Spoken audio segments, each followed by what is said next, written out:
अस्सलाम वालेकुम स्टूडेंट्स, उम्मीद है आप सब खैरियत से होंगे। स्टूडेंट्स, हमने जो है वो कल आपका यूनिट नंबर 5 टाइम का रिव्यू एक्सरसाइज का क्वेश्चन नंबर 9 किया था और एक्सरसाइज 4 का क्वेश्चन नंबर हमने 5 किया था।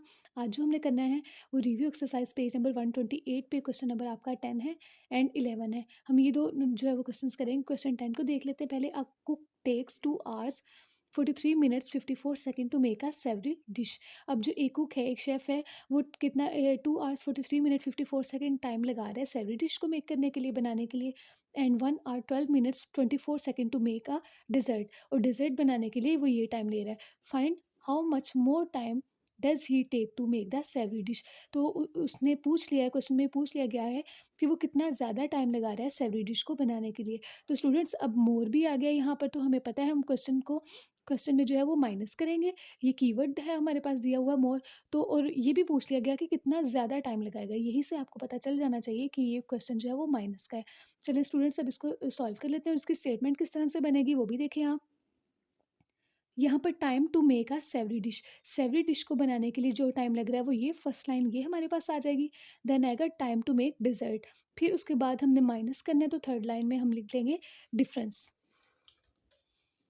तो स्टूडेंट्स, ये देखें यहाँ पर मैंने लिख दिया है time to make savoury dish. तो यहाँ पर अब टाइम हमें दिया हुआ है उन्होंने आवर्स में, मिनट्स में एंड सेकंड्स में। तो आप इसके ऊपर लिखेंगे यहाँ पे आवर्स, मिनट्स एंड सेकंड्स। अब फर्स्ट में सेवरी डिश को मेक करने के लिए जो टाइम लग रहा था वो थे 2 hour 43 minutes and 54 seconds. Then फिर उसके बाद हमारे पास जो है वो 1 hour 12 minutes and 24 second, 1 hour 12 minutes and 24 seconds. Minus करना है तो हम इसको माइनस का यहाँ पे निशान लगा देंगे। अब आप माइनस करें, 4 में से 4 माइनस करेंगे, 0 आ जाएगा। 5 में से 2 3, 3 में से 2 1 एंड 4 में से 1 3, 2 में से 1 1। यहाँ पर आपने लिख लेना है डिफरेंस।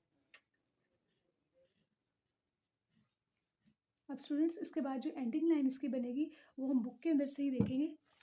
बुक पे देखें, यहाँ पर ये था find how much more time does he take to make the savoury dish. तो यहाँ पर आ जाएगा he takes 1 hour 31 minutes and 30 seconds more to make the savoury dish. He takes so he takes so he takes 1 hour 31 minutes and 30 seconds more to make the savory dish.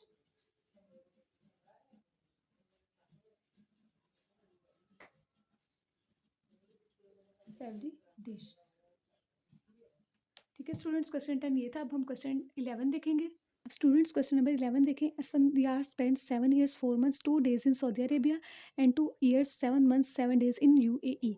मतलब कि असफंदियार जो है वो स्पेंड कर रहा है इतना time सऊदीया में and this time in UAE. How much time does he spend out of the country. अब ए पार्ट में जो आपने फाइंड करना है वो ये बताना है कि वो कितना टाइम आउट ऑफ कंट्री में लगा रहा है, स्पेंड कर रहा है।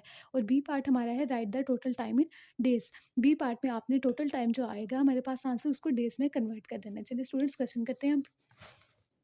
अब ये देखिए time spends in Saudi Arabia. Saudi Arabia में ईयर्स, मंथ एंड डेज में टाइम बता दिया ना, तो आप यहाँ पर ऊपर लिख लेंगे ईयर्स, मंथ्स एंड डेज। तो स्टूडेंट्स, ये देखें 7 ईयर्स था, 4 months and 2 days. Next line में हमारे पास आ जाएगा 2 ईयर्स 7 मंथ्स एंड 7 डेज। अब ये हमने इसमें टोटल टाइम फाइंड करना है ना कि वो कितना टाइम आउट ऑफ कंट्री में लगा रहा है। सऊदी अरेबिया भी out of country and UAE भी आउट ऑफ कंट्री। तो इट्स मीन कि दोनों का हम टाइम प्लस करके बता देंगे कि वो कितना टाइम जो है आउट ऑफ कंट्री में लगा रहा है। तो स्टूडेंट्स, इसको प्लस करें। 2 में 7 प्लस कर देंगे 9, 4 में 7 प्लस कर देंगे 11 आएगा। आपने यहाँ पे 1 जो है वो कैरी नहीं देना स्टूडेंट्स, क्योंकि 1 ईयर में 12 मंथ्स होते हैं। अगर यहाँ पे हमारे पास 12 बनता तो यहाँ पे जो है वो कैरी जाना था, अदरवाइज़ अगर 12 से छोटी वैल्यू आएगी तो कैरी नहीं जाएगा। अब 7 में 2 प्लस कर देंगे तो हमारे पास 9 आ जाएगा। मतलब कि टोटल टाइम हमने फाइंड कर लिया 9 ईयर्स 11 मंथ एंड 9 डेज़। तो इसकी एंडिंग 9 आ जाएगी। So so he takes sorry ending line बनेगी so he spend 9 hours 11 months and 9 days in out of the country. तो यहाँ पर हम ये एंडिंग लाइन लिख लेंगे। स्टूडेंट्स ये हमने एंडिंग लाइन लिख ली है इसकी। अब बी पार्ट है इसका, right the total time in days, मतलब कि जो हमारे पास टोटल टाइम आ गया है उसको हमने डेज में कन्वर्ट करना है। स्टूडेंट हमारे पास टाइम सबसे पहले तो हम लिख लेंगे टोटल टाइम। टोटल टाइम कितना है, 9 ईयर्स 11 मंथ्स एंड 9 डेज। तो स्टूडेंट जब मैंने आपको पीछे हमने क्वेश्चन किए उसमें दो दो वैल्यूज आती थी ना, 9 एंड ईयर्स एंड मंथ्स दिया होता था, आगे डेज नहीं दिया होता था।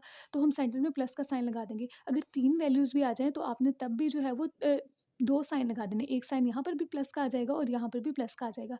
अब इसमें दो चीज़ों की बात हो रही है ना, ईयर्स ने भी डेज में कन्वर्ट होना है और मंथ्स ने भी डेज में कन्वर्ट होना है। तो आप दोनों का यहाँ पे रिलेशन लिखेंगे कि 1 ईयर इक्वल होता है हमारे पास 365 डेज के, 365 डेज। एंड और उसी के साथ ही 1 मंथ हमारे पास कितने डेज के इक्वल होता है, 1 month is equal to 30 days. अब स्टूडेंट मंथ में तो एक मंथ में 28 भी होते हैं फेब में, एंड 31 डेज भी होते हैं, लेकिन स्टैंडर्ड जो है वो 30 है डेज। हम यही वाली वैल्यू जो है वो लेंगे।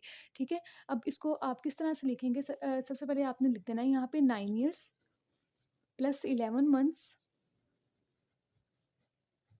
Plus 9 days. अब स्टूडेंट्स जो मल्टीप्लाई होगा बड़ी वैल्यू से छोटी वैल्यू की तरफ जा रहे हैं, ईयर्स मंथ से हम डेज की तरफ जा रहे हैं, तो मल्टीप्लाई करवाएंगे। 9 ईयर्स हैं तो ईयर की जगह हमारे पास क्या आ जाएगा, 365 डेज। इसी तरह से प्लस 11 मंथ्स की जगह आ जाए, क्या आ जाएगा, मल्टीप्लाई बाय 30 डेज। देन हमने प्लस कर देना है इसमें 9 डेज को। अब स्टूडेंट्स 9 को 365 से हम मल्टीप्लाई करवाते हैं तो हमारे पास आता है 3285 डेज। प्लस करेंगे 11 को 30 से मल्टीप्लाई करवाया 330 डेज प्लस 9 डेज। अब इन सारी वैल्यूज़ को हम प्लस करेंगे तो हमारे पास आ जाएगा 3624 डेज। तो इसकी एंडिंग लाइन हमारे पास क्या आ जाएगी, so the total time in days, so the total time in days is 3624 days. ठीक है स्टूडेंट्स, यही आपका आज का जो था वो वर्क था। उम्मीद है आपको समझ आ गई होगी। आपने क्वेश्चन नंबर 10 एंड 11 अपनी नोटबुक के ऊपर सॉल्व करना है। ओके स्टूडेंट्स, अल्लाह हाफिज़।